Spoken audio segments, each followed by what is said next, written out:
हमारी बात वहाँ के हमारे जो प्रदेश अध्यक्ष हैं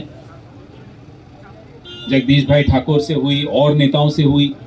कल उन्होंने एक और संभाग के जो उम्मीदवार थे उनसे बैठक कर रहे थे, जब हमारी उनसे बात हुई। फॉर्म 17 सब से इकट्ठे हो गए हैं, सारे आंकड़े इकट्ठे किए जा रहे हैं। जो प्राइमा फेसाई निकल कर आया है वो ये है कि 5 बजे से 6 बजे के बीच 16 लाख से ऊपर वोट पड़ेंगे, जो कि मानवीय रूप से संभव नहीं हो सकता। एक वोट देने में, कभी आप मॉक ट्रायल करना चाहें तो मैं कर सकता हूं, 60 सेकंड लगते हैं। अगर आप औसत निकालेंगे तो कुछ इलाकों में 25 सेकंड में एक वोट गिरा, कुछ में 40 में, कुछ में 45 में। असरवा सीट एक है वहां जहां 1 घंटे में 11.55% वोट बढ़ गया। वटवा सीट में 6.5% बढ़ गया। पूरे गुजरात में औसतन 6.5 हम इकट्ठी कर रहे हैं। आपने कहा क्या हम चुनाव आयोग जाएंगे? हमारे वरिष्ठ नेता बैठे हैं, ये लोग चर्चा करेंगे कि किस दरवाजे पर दस्तक देनी है।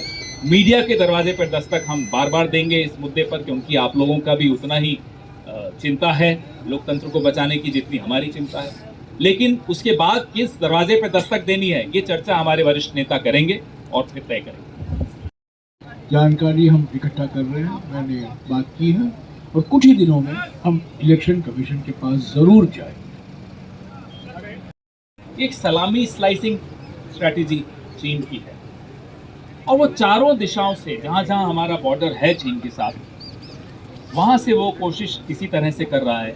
हम बार बार चेतावनी देते हैं सरकार को, हम भी देते हैं, विशेषज्ञ भी देते हैं, सेवानिवृत्त जो फौज के अधिकारी हैं वो भी लगातार सरकार को आगाह करते आए हैं। पेंटागन ने एक सैटेलाइट की पिक्चर रिलीज की आज से 8-10 महीने पहले, 1 साल पहले, कि कैसे 101 घरों का एक गांव अरुणाचल में चीन ने स्थापित कर दिया, उसको भी नजरअंदाज कर दिया गया। 15 ऐसे इलाके अरुणाचल प्रदेश के जिनका चीन ने नाम बदल दिया, उसको भी नजरअंदाज कर दिया। लगातार सरकार या तो किसी दबाव में है या कोई और मजबूरी है, हमें नहीं मालूम। हम भी जानना चाहते हैं, आप भी जानना चाहते हैं, देश भी जानना चाहते हैं। कुछ कारण है कि सरकार चुप हो जाती है, वो क्या कारण है हमें नहीं मालूम। हमें ये भी नहीं मालूम कि 18 बार आप किसी देश के राष्ट्रपति से क्यों मिलना चाहते हैं, क्या करते हैं।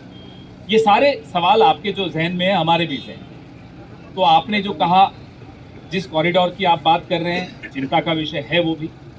मनमोहन सिंह जी की सरकार थी, बीआरआई के खिलाफ हमने एक स्टैंड लिया था, लेकिन कैसे उस स्टैंड को डाइल्यूट किया जा रहा है हमारी चुप्पी द्वारा, हमारी विदेश नीति जो ढुलमुल हो गई है उस द्वारा, वो सब चिंता का विषय है।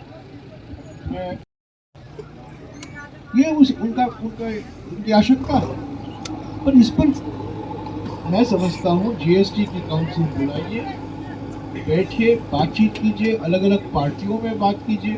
जब जीएसटी विधेयक आया था राज्यसभा में और लोकसभा में, कई सदस्यों ने, कई पार्टियों ने सुझाव दिया कि एक वक्त आएगा 5 साल के बाद जब आपको सोचना पड़ेगा। और जो कानून पारित हुआ 2015 में, वहाँ कहा गया था कि पेट्रोल और डीजल के बारे में 5 साल बाद हम निर्णय लेंगे। 5 साल तो हो गए। ये आरोप कितना बेबुनियाद है, क्योंकि इस सरकार ने जो कहा उससे कहीं ज्यादा करके दिखाया। वो चिरंजीवी योजना हो, वो और तमाम जो अलग अलग क्षेत्रों में काम हुए हैं यहाँ, उसको आप नकार नहीं सकते। तो ये आरोप लगाने का इनका काम है, लगाने दीजिए। बॉर्डर पे जो सिपाही हैं वो आप ठेकेदारी प्रथा से शुरू कर देंगे या वो आप अग्निवीर नामक प्रणाली से शुरू करेंगे, तो आपकी ना सीमाएं सुरक्षित हैं, ना आपके नौजवानों का भविष्य सुरक्षित। तो आप इनकी तुलना नहीं कर सकते। संविदा पे एक अलग डिबेट होनी चाहिए, वो मैं आपसे सहमत हूँ, डिबेट होनी चाहिए, लेकिन अग्निवीर सीमाओं को आप ठेकेदारी प्रणाली से सौंप देंगे सुरक्षा को, इससे ज्यादा खतरा और हो नहीं सकता सीमा। इस पर आप कुछ जांच कीजिए। 500 रुपया एप्लीकेशन फी और उस पर 18% जीएसटी। वो अग्निवीर एप्लीकेट है एग्जाम के लिए, उस पर भी इन्होंने जीएसटी लगाया है।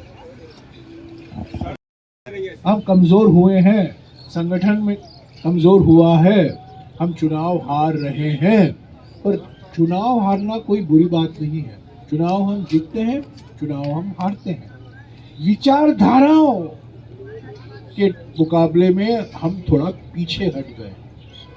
कांग्रेस की विचारधारा और आरएसएस की विचारधारा जमीन आसमान का फर्क है। और अगर आप देखें 50 के दशक, 60 के दशक, 70 के दशक, 80 के दशक, कांग्रेस सर्वोपरि थी, कांग्रेस की विचारधारा सर्वोपरि।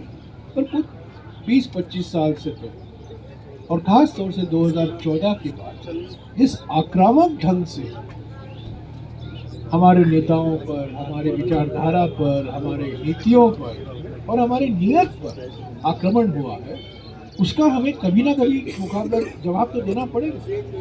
तो ये भारत जोड़ो यात्रा एक, मैं समझता हूँ, एक तरीका है जनता के बीच में जाना, सड़क पर दिखाई देना, कार्यकर्ताओं को एक नया रास्ता दिखाना, हमारे नेताओं को भी एक मौका देना कि आप आए सड़क पर, आप चलें, बातचीत करें अलग अलग समूह से।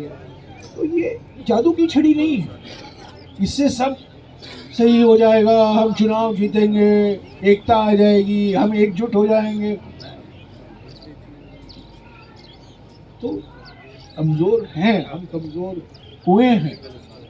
हमारा प्रदर्शन गुजरात में बहुत निराशाजनक है, बहुत भारी मात्रा में फ्रॉड होने के बावजूद मैं कहूँगा। तो भारत जोड़ो यात्रा एक इवेंट नहीं है, ये एक प्रक्रिया हमने शुरू की है। इसके बाद में 26 जनवरी से हम हाथ से हाथ जोड़ो अभियान शुरू करेंगे। तो इसका फॉलोअप 2 महीने के लिए होगा। हमें हमेशा ऐसे यात्रा या अभियान चलाने होंगे। कुछ बहुत देर से सत्ता में रहने के कारण ये सब प्रक्रिया हम भूल गए। सर एक रीडिस्कवरी है हमारे लिए। सर अंतिम सवाल, राजस्थान में यात्रा के रूट को लेकर भी आपसे कई जो बयान सामने आए, उसके बाद में अब पहले जैसे आपने बताया कि राहुल जी दौसा में प्रेस कॉन्फ्रेंस करेंगे, हाल ही में अब आपने बता रहे हैं कि अब वो जयपुर में करेंगे, तो चेंज होने का क्या कारण रहा? अरे यार देखो, लास्ट मिनट में हमेशा बदलाव होते।